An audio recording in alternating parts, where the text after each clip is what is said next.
The most serious thing which is mentioned in this document is child trafficking. Why would those serious people, like politicians, right, members of Europarliament, why they would protect some blogger? There is one shocking story, which I am even now still trying to process what I heard and what I felt that moment. After we filmed this interview, not one of us spoke until the evening. Not one.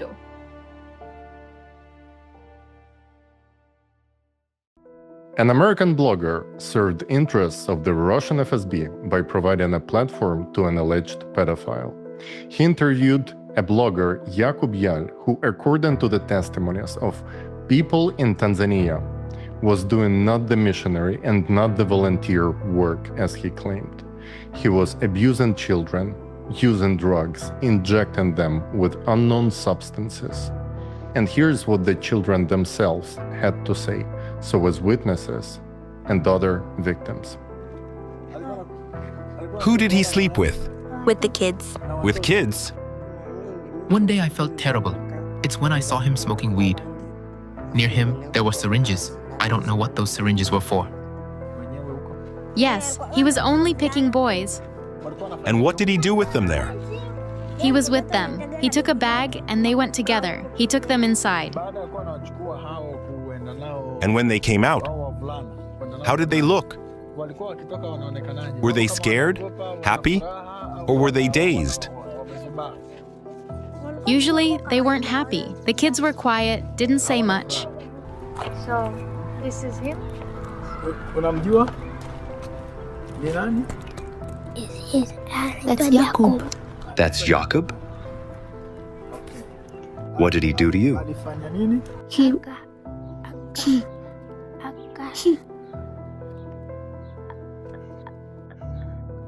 He raped my friend. I pooped in his mouth. He raped my friend. He said, "I want to sleep with you." I said, "No, I'm still too young. I am not yet of an age to sleep with a man." When he raped me, he was holding a knife. At first he wasn't, but then he took it out. He grabbed me and cut me here. Another knife mark here.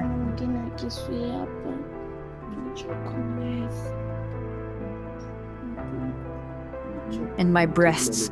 He cut your breasts? Yes, I had to run and my leg was seriously injured. The cut was so deep, the flesh inside came out. The voices of the African children turned out to be too inconvenient and were silenced by those who are trying to defend Jakub Jahl. Who and why is doing it, and what is the original story? Today, we're going to discuss it with an author of the documentary film, who went to Tanzania herself and spoke to the children, recorded their testimonies, and provided the platform for the entire world to see what Jakub Jahl did in Africa. Marketa, thank you for being with us today. We have Stephen with us as well, and we would like to talk to you about the documentary, about the story of your trip to Africa, and the documentary that you filmed based on testimonies of the children who you spoke to. Thank you for inviting me. I'm very glad for a possibility to be there and speak up. One of the questions I wanted to throw at you, Marketa, was, could you give us a little bit of the before story? How exactly did you come to the choice where you're like, no, I'm going to pack my bags. I'm going to save some money. I'm going to pack my bags. I'm going to get on a plane and I'm going to really see what's going on there. What were the series of events that led up to that decision? Yeah, sure. Well, actually, I learned about Jakub Jahl because he contacted me himself personally through social media. And before that, I didn't even know that he existed. And when he contacted me, I, of course, wanted to find out who it was. And I found out that he's making video about Alatra, but he was not really known blogger. he has like free views on his videos, so I didn't pay attention to him. But after some time, he tried to get our attention again. He contacted me again. He contacted my family as well. So, I was curious who it is. So I started to look more closely at who he was. I found out many articles about him, like since 2011, 2013, till today. And some of those articles were about his activities in Africa. And there were mentioned very serious things such as misuse of money, fraud, drug use, and even possible sexual harassment and abuse. And later on, we found a video from Tatiana Finikova. She is she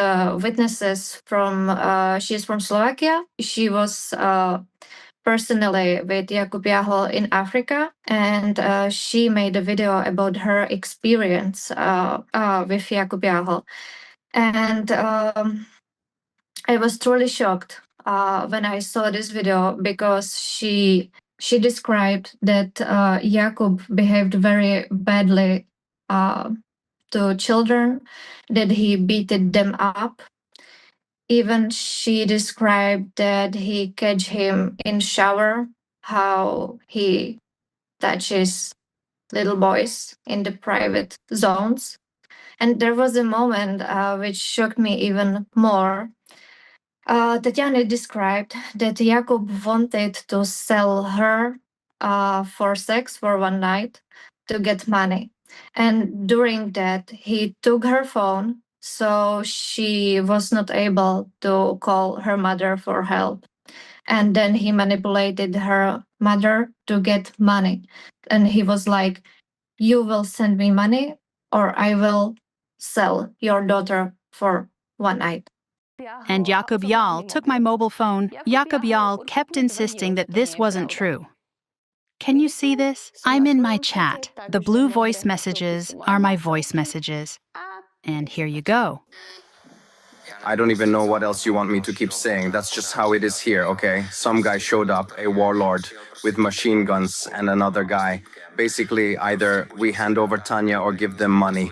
Those are the only options. I'm not kidding. That's just the way it is. We cannot do anything about it. We don't have that money. Decide however you want, whether it's moral or immoral. I will never do that.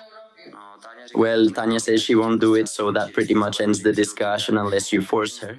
And we contacted Tatiana personally and make a video with her. So she told us even more details about Africa. I am a journalist. I knew that those informations are so serious that I just can't ignore it. And of course, I have kind of duty, like a journalist, even moral duty, just as a person, to find out more information and find out if it is really true. Who can tell you the truth better than those person who experienced it themselves? Like without anyone in between. So that's the moment when we decided to go to Africa to ask them personally. And we made it. And there was also important moment when we get the information that Jakub Jahl studies education. So in future, he will spend times with kids. And when I get those information from Tatiana and from those articles, there were like 5 articles which mentioned experience from people with Jakub Jahl in Africa. So I just couldn't ignore it, because it's question of safety of our children. And we know that if it's really true, we need to do something to stop it and protect other children. Did you have a plan? Like, or you just boots on the ground and you're like, okay, here we go? Like, how did all that work out? I would say I had more goal than plan. Sure, You know, sure. I decided that I want to get as much information as I can, but I absolutely didn't know how to do that. I had a few contacts from Tatiana. So those were people who I contacted like first. But first place where I go, it was police station and immigration office, because from Tatiana I knew that police in Tanzania in City Moshi, they already investigated him, and actually that is why he ran away from Africa. Sure. So I first of all I went to police station to ask them about the files, if I can see those files about Jakub Jahl. Unfortunately, I didn't get that because I didn't have any permission, because I was there on my own. Yeah. But I get information. Those policemen told me that it is true. There is some file about Jakub Jahl, and if we will have the permission, they will show us. And they gave me contact to social worker who started to investigate Jakub Jahl at the time. It was 2022. And he investigates him. I mean, the social worker investigates Jakub Jahl because Jakub Jahl wanted to open orphanage in Moshi in Tanzania. And he needed to get permission of the government and social worker, and he refused to give him the permission because he found out about what Jakub Jahl did in Africa, and he gave us a document where is describing what Jakub Jahl did in Africa. And the most serious thing which is mentioned in this document is child trafficking. So it was like first information which I get on third day in Africa. And just after that, I went to other people, to other contacts. I had like 3 contacts. So we filmed 3 interviews. And after that, the process was like out of our control. It was very interesting because there were a lot of people who were full of the horrible experience and they wanted to share it. I feel like they were glad that they can share it with someone, that someone takes care about them, what they experience, what they feel, and they really wanted to share it, share everything. So they gave us contacts to other witnesses and others. So like every morning we wake up, go with our cameras to the city, and I never known who will we meet and who will we film with. So the people just send us to others and to others. Of course, there were those who refused to speak to us because the experience was so hurtful for them that they wanted to forget. For example, there were mother of a little girl who the girl was in orphanage where Jakub Jahl stayed, and due to Tatiana's testimony, Jakub Jahl used to beat very hardly the little girl, and we wanted to meet her mother, but she refused. She said that it is so horrible experience that she doesn't want to speak with anyone who even know Jakub Jahl's name. So there were also people who decided not to speak with us. Yeah, just they don't want because to it was relive so that horrible. trauma. Yeah, absolutely. Yeah, it's a shame. And I guess just when you did find those people that were willing to speak, did they like point to other people that knew him that might be willing to speak, and it was just kind of like a domino effect? How'd that work out? Absolutely, absolutely. As you said, it was like that, and even because we were 2 weeks in Africa, the information spread so quickly among locals. So during the second week, we just walk on the street, and people just showed it like, "Oh, you are those who knows Jakub Jahl," and they came to us by their own decision and started to share their story, and I was like, oh my god, what is happening? So yeah, that was kind of domino effect. Marketa, so you land in Tanzania, you start talking to some people, and as we know, the documentary does explain some pretty intense stories. Could you maybe give us a little rundown of some of the more shocking information that stayed in your memory the most?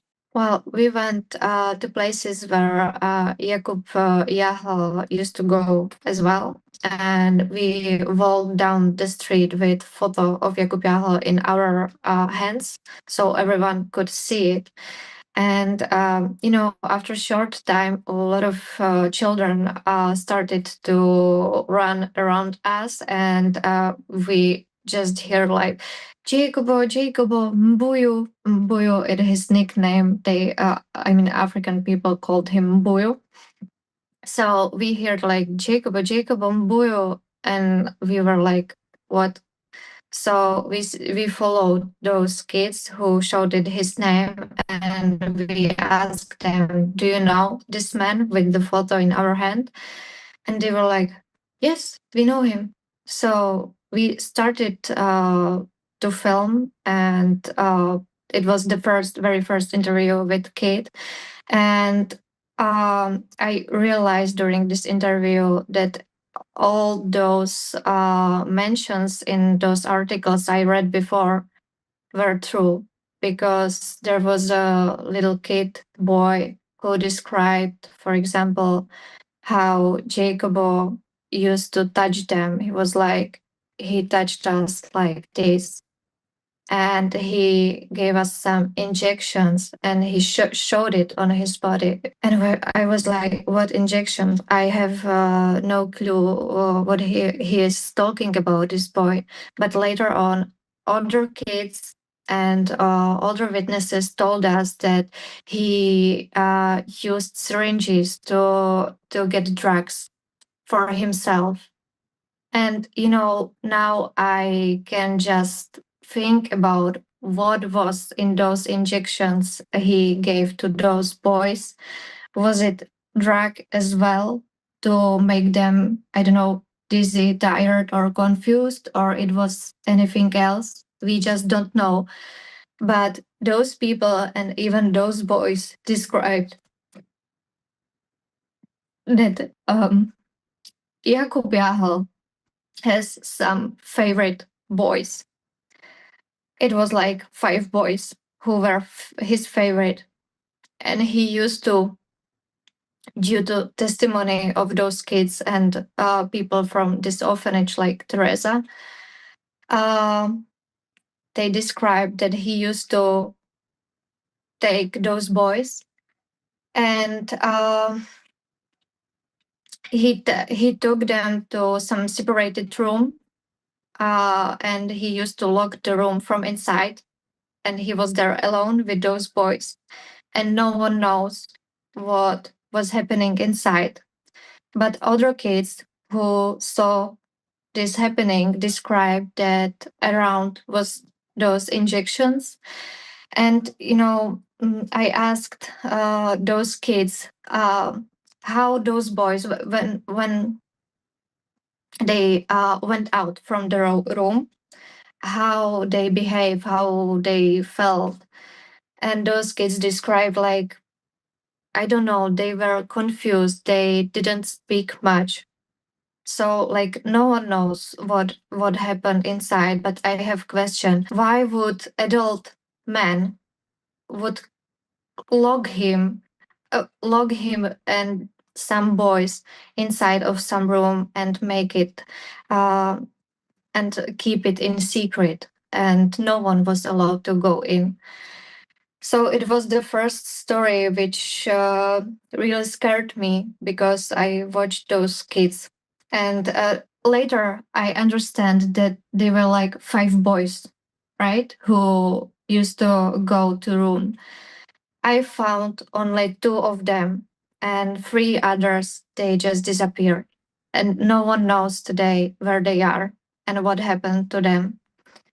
And those boys who I talked to, they have a very, very bad psychologic and health condition.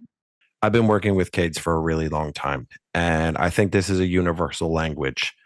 Everyone knows, especially as a man, you do not put yourself in a room alone with doors locked with children. Like that is, it doesn't matter what country you're from. Any sane person understands, and it doesn't matter if you're there to help them. It doesn't matter like what country you're in.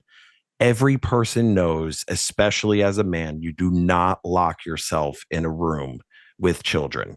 And I think every person, regardless of country, knows you don't inject children with anything because you're not a doctor. So it's really shocking to me that there could be any justification for this behavior in any way, and to see the before and after. But that certainly it's crazy. I'm sorry that you had to witness and hear about these things.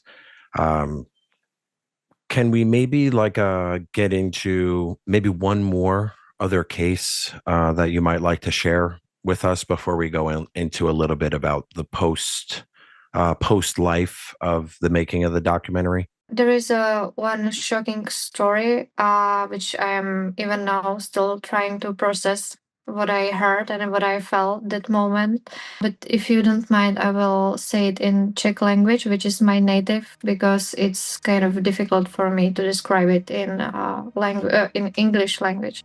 Sure. Thank you. It's the story of Rosie and a girl we found out about from Modest, who during an interview said the sentence, "I saw Jakub Jahl raping a girl."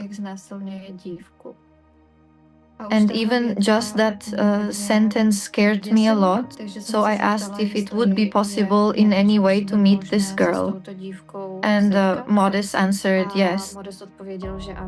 Then we didn't hear from him for a few days. And there came a moment when we were sitting in a restaurant eating pizza. It was actually a moment of rest. We were having lunch, and suddenly Modest appeared, and behind him walked a girl. Modest explained that this was the girl whom he had witnessed being raped by Jakub Jahl. So I described to her who we were, why we were there, what we wanted to do, what we were actually doing, what our goal was, because the girl was very stressed out after all. Both she and Modest were quite stressed out. Well, and we started filming, and actually I simply asked Rosie to describe her experience. What she began describing was that she had met Jakub Jahl when she was 13 years old. Back then, she was still likely living with her mother.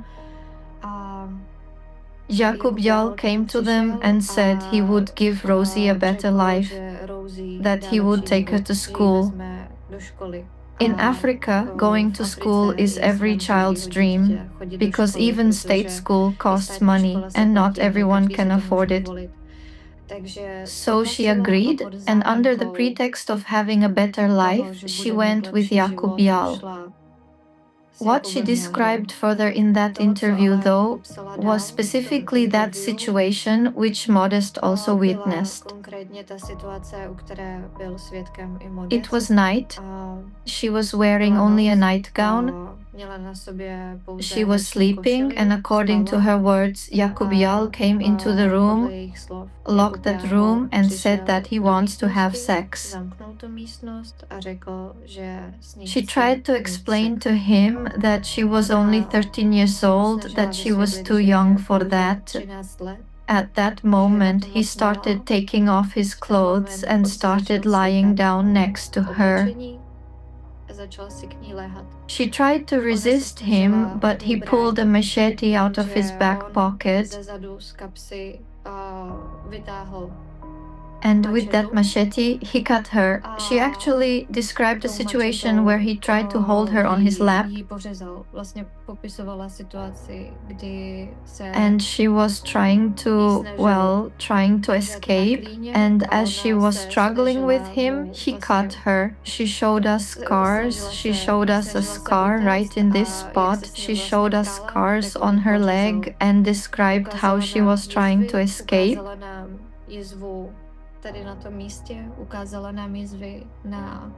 And that situation, in my opinion, that situation was likely saved by Modest, because he heard Rosie's screams as she was screaming while trying to defend herself, and Modest went to open the door.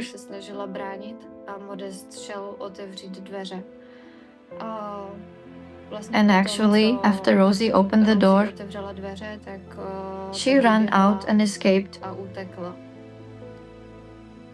When she was describing this, she was speaking Swahili for a long time, and I didn't understand what she was talking about, but I felt what she was going through. And there was precisely a moment when she was describing how he tried to rape her, how he was holding her by force, and at the same time he was cutting her with a machete and threatening to kill her.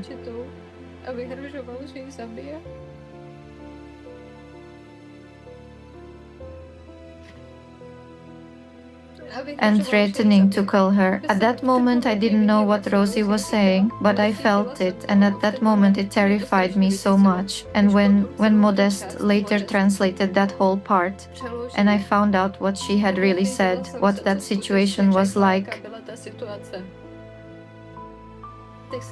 then I felt as if my mind had just exploded. You know that feeling when you experience a shock, and that shock completely consumes you, so your mind goes blank, so that you feel it even physically. That is exactly how I felt, and I didn't know what to say. I didn't know what to say at all.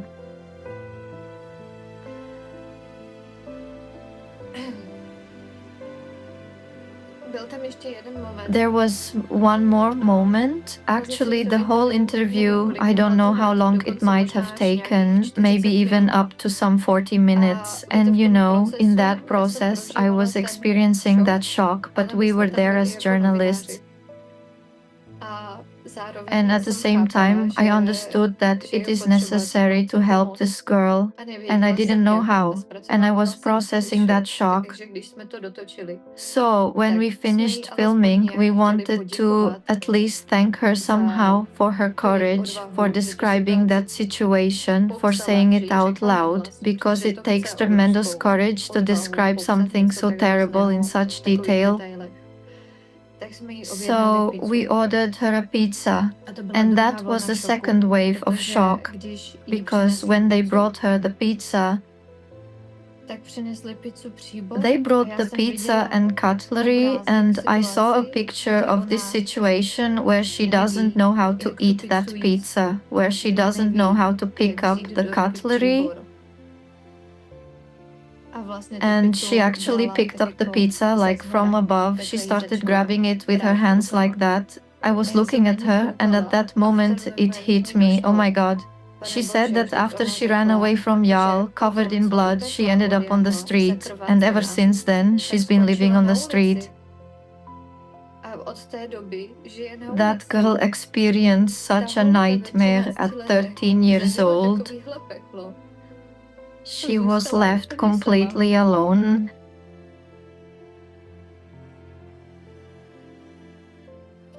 She was left completely alone. Without any help.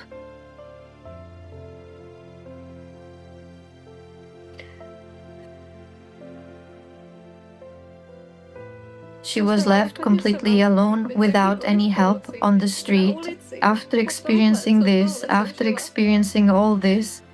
And it's a silly pizza. It seems like a trivial thing, but at that moment I realized, is this the first pizza in her life? She doesn't even know how to eat it. And can you imagine that at 13, at such a sensitive age, you experience something terrible, and then you have no one and nothing to help you, to protect you, to give you a sense of home, and you are left with yourself alone without any help on the street. Because what also happened there was that shortly after Jahl took her in, her mother died, so she didn't return there anymore. Furthermore, in Africa, if such a thing happens to you, that you are raped and you are a woman, then according to the African mindset, you are at fault. She didn't even try to go back anywhere anymore because she was deeply ashamed of what had happened and she knew that nobody would help her.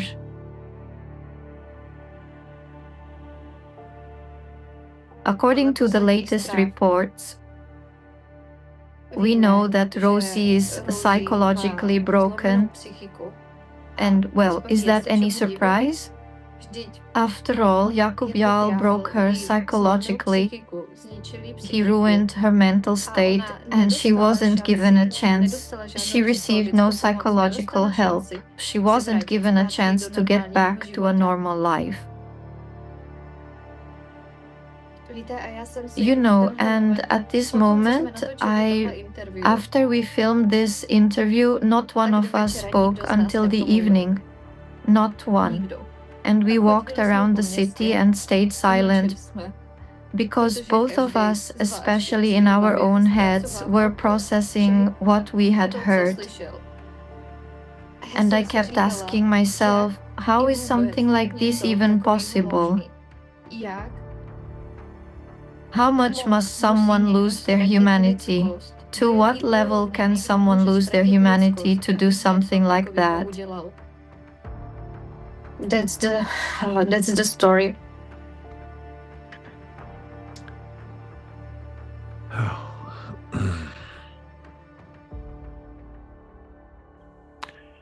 Yeah, you almost have to take a moment to try and wrap your head around it. There is even more, because after us, one more journalist was in Africa, and she also made a film. And from her film, because she found witnesses that we couldn't found, because Rosie said that when she ran away, she went to her neighbor, woman neighbor, and asked her to go inside. And the journalist made interview with that neighbor and with Rosie again. We get the information that there were also drugs involved.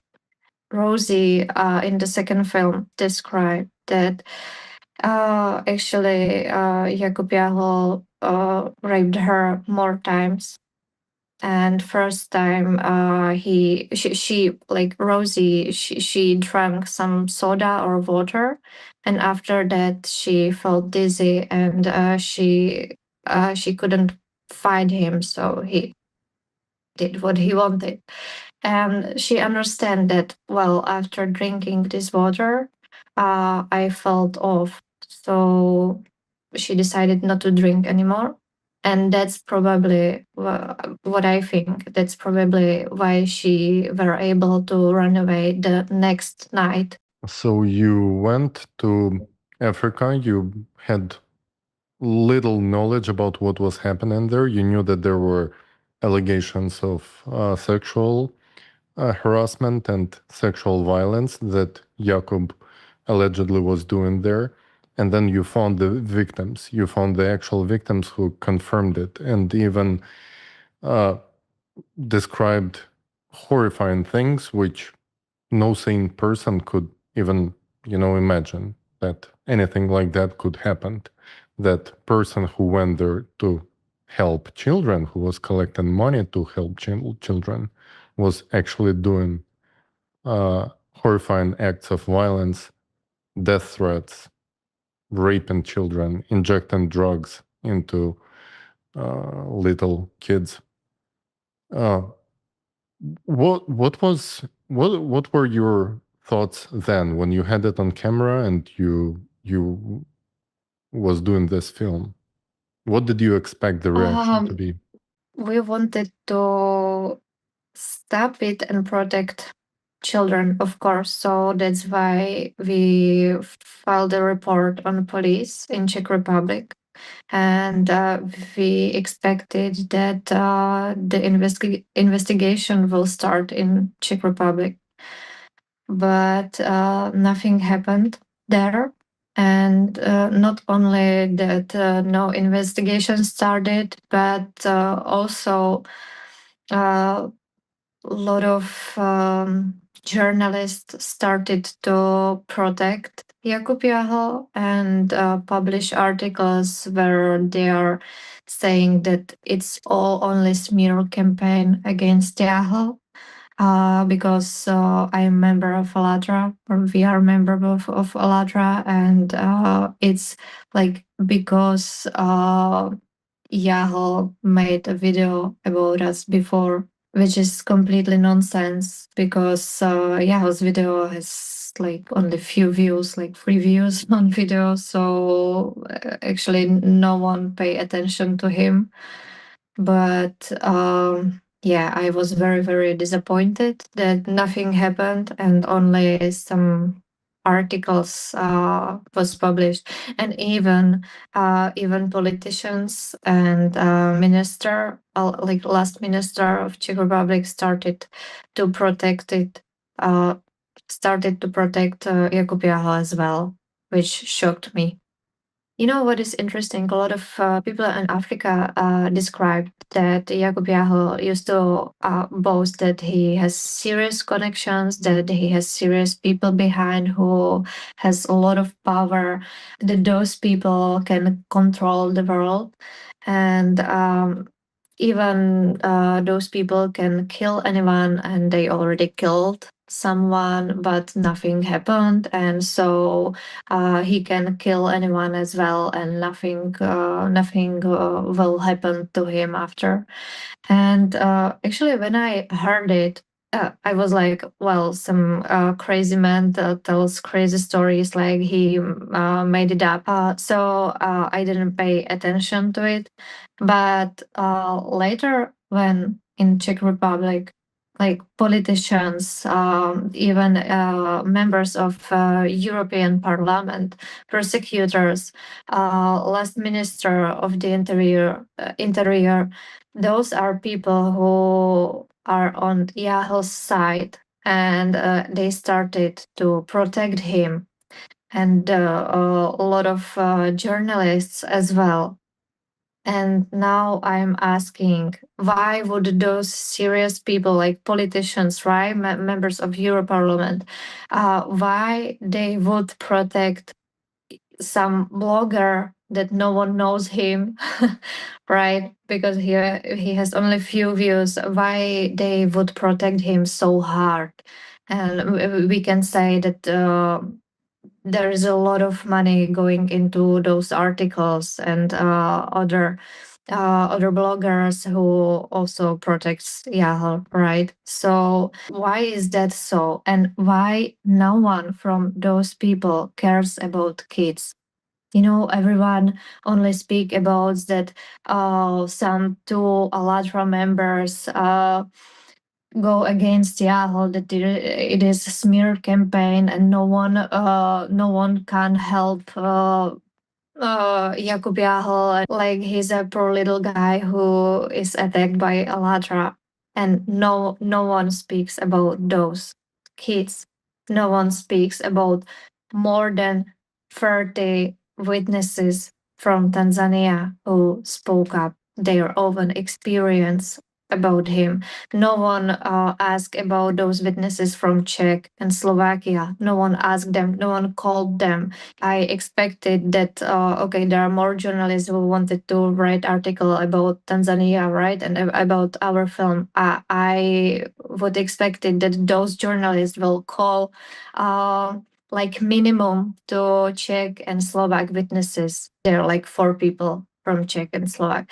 No one called them. No one cared about what happened. No one cared about kids repeating and parroting the same thing. Like Jakub Jahl is poor little guy, and Alatra is some horrible monster. I think what a lot of people don't realize is by attacking Alatra, they are directly trying to silence voices of children. Meanwhile, you have so much testimony from young children. You would think that according to the law in certain countries and international law, that a child's testimony would hold some valuable weight. Would the same thing happen if a light-skinned Czech citizen who was of similar age, would that happen? Would it happen in the same way? Or is it because these people are poor, because they have dark skin, because they're in some other corner of the world? Does that mean that there's no reason to look into this? It raises a lot of questions. And I think you brought up a good point in terms of there has to be some incentive for all of these people in these places of government who are supposed to serve. And as you mentioned earlier, he plans on going into school districts. This is someone who walks around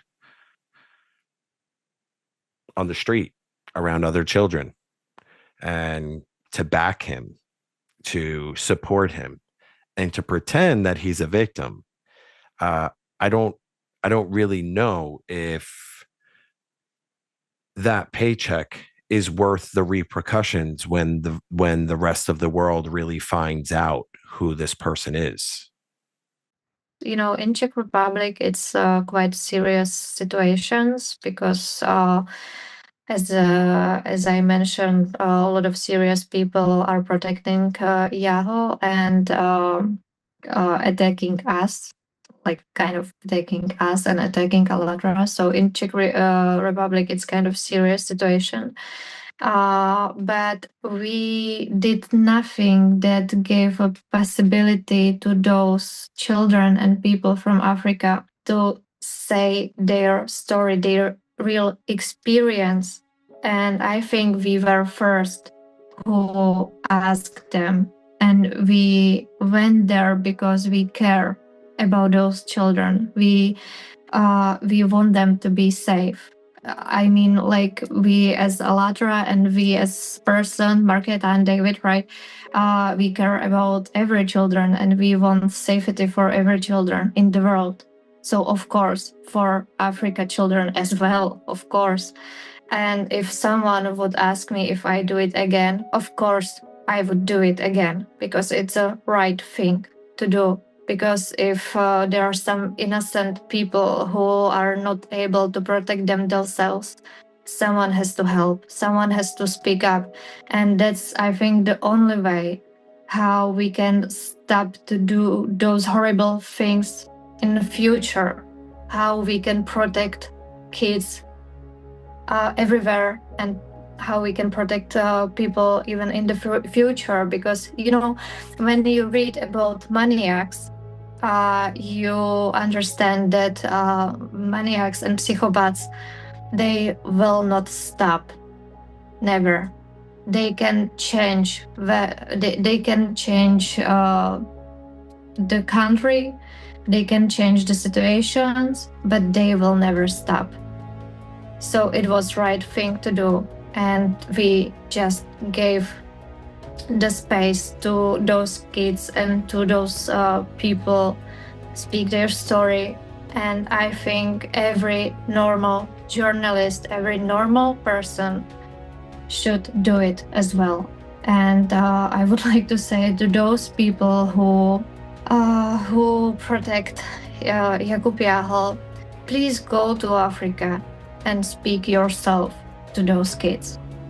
You know, sometimes I feel like I would like to pack all my emotions, which I experienced when I spoke to those kids, and I would like to give it to them, all those emotions, because if those people feel it, they would never protect a person like Jakub Jahl. They just couldn't. The most horrifying thing is that there are still people who are willing to defend Jakub Jahl and silence the children, simply ignore them as they do not exist. Nexpo, do you even realize who have you platformed? A man who despises the US, who vandalized the graves of American soldiers in Czech Republic, and who did unspeakable things to children in Africa. The children you decided to ignore and silence. In our next episode, we are going to uncover who stands behind Jakub Jahl and how the entire network of FSB, Russian intelligence, are using all its resources to defend a blogger from Czech Republic with a few views on YouTube.